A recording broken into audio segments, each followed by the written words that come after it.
మంచిది కాదు.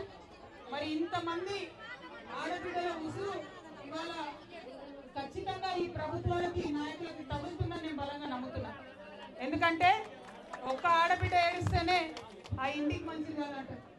అటువంటిది ఇక్కడ ఇంతమంది ఆడబిడ్డలు నిన్ను చూస్తుంటే కడుపు తరిగిపోతుంది. చిన్న చిన్న పిల్లలు ఎత్తుకొని ఎగ్జామ్స్ జరుగుతున్నాయి, ఒక పక్కన స్కూళ్ళలోకి వాళ్ళు వెళ్ళి పరీక్షలు రాయాలి. ఇల్లు మంచిగా ఉండి అంత మంచిగా ఉంటే కూడా పిల్లలు ఎగ్జామ్ రాయడానికి టెన్షన్ పడతారు. అట్లాంటిది రాత్రికి రాత్రి బుల్డోజర్లు వచ్చి కొట్టి పడేసి పుస్తకాలతో సహా మొత్తానికి నేలమట్టం చేశారు మీ ఇళ్ళని. అవి చూస్తుంటే చాలా బాధ అనిపించింది. కానీ అనేక మంది వచ్చిపోయిన ఏదో టూరిస్ట్ వచ్చిపోయినట్టు, ఎగ్జిబిషన్ చూడడానికి వచ్చిపోయాడు. ఎగ్జిబిషన్ అయిదేమన్నా కాదు కదా, మన దుఃఖం కదా, మన ఆవేదన కదా, మన ఇల్లు కదా, మన మొత్తం జీవితం కదా. ఇది కొన్ని రాజకీయ పార్టీలకు ఎగ్జిబిషన్ లాగా ఉంది. నన్ను చాలా మంది అడిగారు, మీరు వెళ్ళండి, తొందరగా వెళ్ళండి అంటే నేను ఒకటే మాట చెప్పిన, నేను ఎక్కడున్నా ఆడబిడ్డల పక్షానే ఉంటా, నేను ఎక్కడున్నా పేదవాళ్ళ పక్షానే ఉంటా, నేను ఎక్కడున్నా నీకోసం మాట్లాడుతూనే ఉంటా అని చెప్పాను. ఒక సమయం వస్తుంది, ఒక టైం వస్తుంది, ఖచ్చితంగా మీ దగ్గరకు వస్తాను. వచ్చిన తర్వాత సొల్యూషన్ లేకుండా, పరిష్కారం లేకుండా వెళ్ళను. ఆ విషయం చెప్పడానికి వచ్చిన. ఇంతకు ముందు రాగానే కొంచెం రిలాక్స్ వచ్చిన తర్వాత అదే చెప్పాను మీకు. నేనేదో వచ్చి మిమ్మల్ని చూసి వెళ్ళడానికి రాలే, కూర్చొని సావధానంగా మీతో మాట్లాడి ఈ అంశాలన్నీ కూడా ప్రభుత్వంతో మాట్లాడి మెప్పించి ఒప్పించి ముందుకెళ్ళడానికి ఇక్కడికి రావడం జరిగింది. మరి మీ అందరూ కూడా ఒప్పుకుందా? మీ అందరూ కూడా గట్టి కూర్చుంటారా? ఎందుకంటే ఇవాళ ఇక్కడ నాతో పాటు విజార్ద మహారాజ్ గారు కూడా ఉన్నారు. మరి ఆయన కూడా మొండి గట్ట పట్టుబడితే వదిలినటువంటి మనిషి కాబట్టి మనకు తోడుగా ఇవాళ ఇంతమంది ఆడపిల్లలకు తోడుగా ఎస్సీ ఎస్టీ బీసీ జేఏసీ ధర్మ సమాజ్ పార్టీ తెలంగాణ జాగృతి ఇంకా అనేక ప్రజా సంఘాలు ఇక్కడ ఉన్నాయి కాబట్టి అందరం కలిసి ఇవాళ ఒక పరిష్కారం తెచ్చుకునే ప్రయత్నం చేద్దాం. ఎందుకంటే మనని ఇక్కడికి తోలింది అంతే, వదిలేసిండు. ఎంత విషాదం అంటే కనీసం మహిళలకు ప్రత్యేకంగా, పురుషులకు ప్రత్యేకంగా కూడా వసతి ఇవ్వలేదు. కనీసం ఇప్పటి వరకు డిఎన్ఎంహెచ్ఓ వచ్చి ఒక హెల్త్ క్యాంప్ కూడా పెట్టలేదు. ఎందుకోసం ఆలోచన ఉండాలి కదా. సందేట్లో సడేమి అని చెప్పి అంతకుముందు మన ఇల్లు కూర్చోడానికి ప్రయత్నం చేసిన టిఆర్ఎస్ పార్టీ వాళ్ళు అప్పుడో ఇప్పుడో భోజనాలు పెట్టి, మెడికల్ క్యాంపులు పెట్టి పాపం కడుపుకుందామని ప్రయత్నం చేస్తూ ఉన్నారు. తప్పులేదు, మంచిదే, చేయాలి.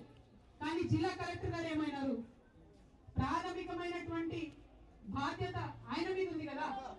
ఇంతమంది మనుషుల్ని ఒక కొట్టంలో తోలినట్టు తోలిండ్రు. చిన్న పిల్లలు ఉన్నారు, కనీసం వారి ఆరోగ్యం పట్ల మీకు ఏమాత్రం కూడా కన్సర్న్ లేదని అర్థమవుతా ఉన్నది. అన్యాయం ఇది, దారుణం ఇది. ఒక్క రోజు కూడా కలెక్టర్ గారు ఇక్కడ రాలేదని చెప్తా ఉన్నారు. నేను ఒకటే డిమాండ్ చేస్తా ఉన్నా, ఈ జిల్లా నుండి మీరు 3 మంత్రులు ఇచ్చి 3 మంత్రులు గెలిపించి పంపించారు. ఒక్క మంత్రి కూడా కనీసం ఇంతమంది ఆడబిడ్డలు ఉంటే ఇక్కడికి రావాలని అసలు లేదు. ఖచ్చితంగా మంత్రులు మాట్లాడాలి, ముఖ్యమంత్రి గారు మాట్లాడాలి, అందరికన్నా ముందు జిల్లా కలెక్టర్ గారు ఇక్కడికి రావాలి. ఇది ప్రధానమైన డిమాండ్.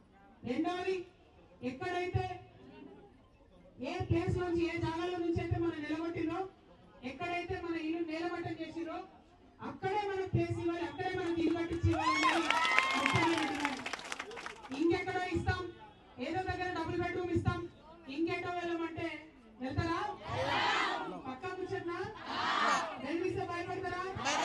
తిరిగి వెళ్తాడు ఒకసారి పక్కనా నమ్మచ్చా? తప్పకుండా ఒకటే ఒక నినాదం, ఏం లేదు. మనకి ఎక్కడైతే మన ఇల్లు ఎక్కడైతే కూల్చివేశారో అక్కడే ఇల్లు కావాలని డిమాండ్ చేద్దాం. మరి అల్టిమేట్ గా ఒకటే ఒక విషయం నేను చెప్పదలుచుకునే, రాష్ట్రం మొత్తంలో కూడా పేదల మీద జులుం నడుస్తుంది, పేదల మీద బుల్డోజర్లు తిరుగుతున్నాయి.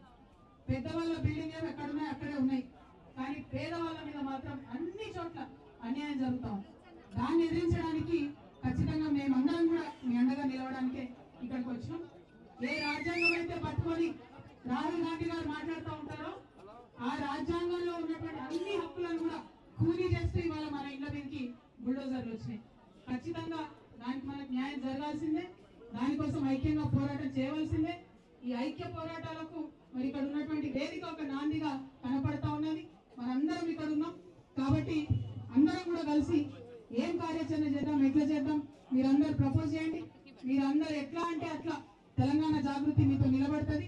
ఇవాళ ఇక్కడికి వచ్చినామంటే పరిష్కారం చూపెట్టే వెళ్ళాలనేటటువంటి పట్టుదలతో ఉన్నామని తెలియజేస్తూ, మీ పక్షాన నిలబడతామని తెలియజేస్తూ మరి కొనసాగించవలసిందిగా సభను కొనసాగించవలసిందిగా కోరుతాం.